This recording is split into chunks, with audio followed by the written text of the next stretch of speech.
It's an exam question about plant transport, and it says the cells shown in figure 2.1 are adapted for transport in flowering plants. Then you're given figure 2.1 and this diagram here. So looking at this diagram, in terms of transport, we know this is xylem, and its transport is water up the plant.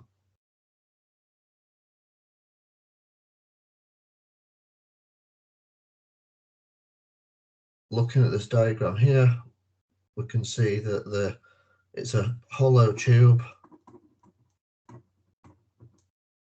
that we've got pits that we've got these rings which are lignified walls or rings, and that's waterproof.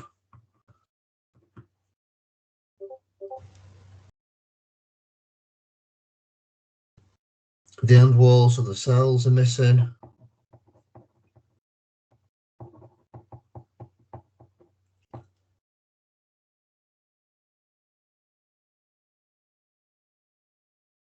This lumen here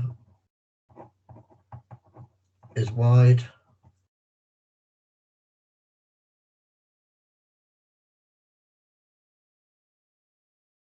It's a hollow tube, so there's no cell contents. You can clearly see there's no nucleus, ribosomes, vacuoles. These cells are in fact dead cells.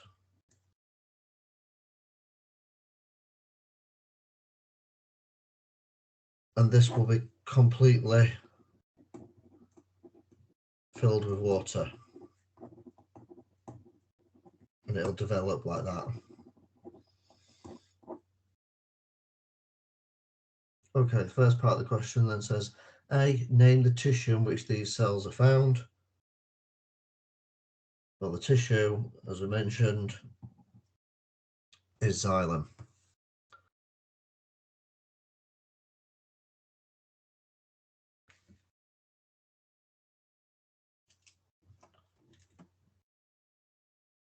Okay. Second part of the question says, identify and explain two features. So we've got to both identify and explain. You've got to do both of these cells, adapt them to their role in transport. So we know it's the transport of water. So we need a feature and role. So there's more than two features I want to talk about. So I'll just turn the page over. Okay. The first feature we talked about is the lignified cell walls.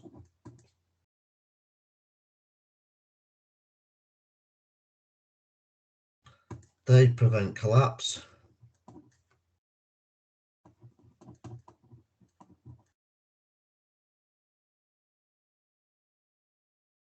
Under tension when the water is being transported, and also they allow adhesion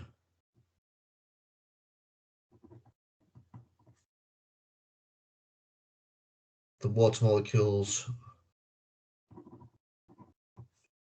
are attracted to the lignin, so they stick to the lignin to attract. There's a strong adhesion to the lignified walls.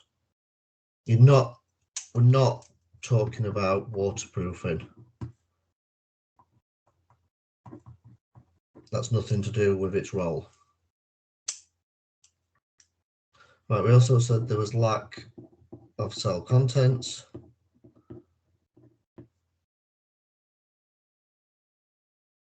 The hollow. That's because they are dead cells. And that allows free flow of water. There's nothing in the way that's going to cause resistance. Right. The end walls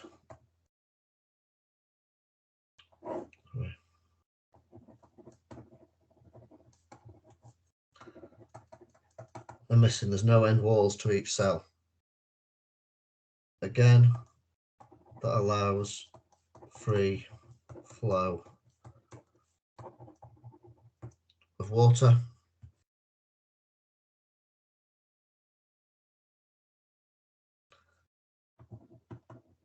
There's pits. You can call them holes. That allows lateral movement. What I mean by that is that between these two Xylem vessels, through the pits, water can move between the Xylem vessels. So if there was ever an air bubble, the water will simply move laterally through the pits and up the next Xylem vessel.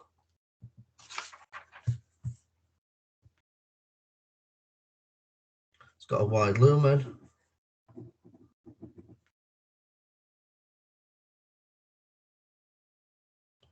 which again allows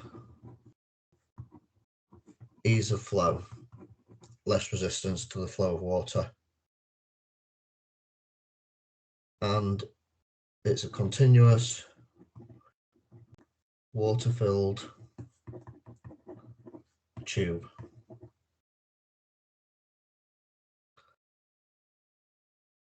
Because the cells are stacked end on end.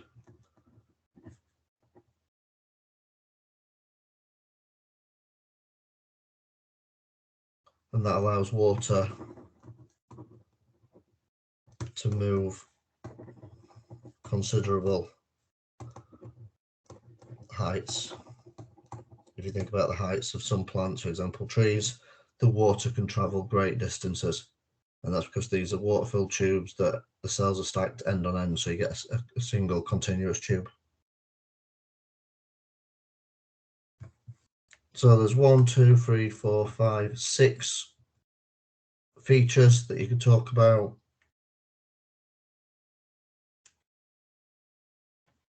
You need one feature and one role in each section. There's no mark given for just a role on its own. So you can get marks for a feature on its own, but for the second mark, you must include the role.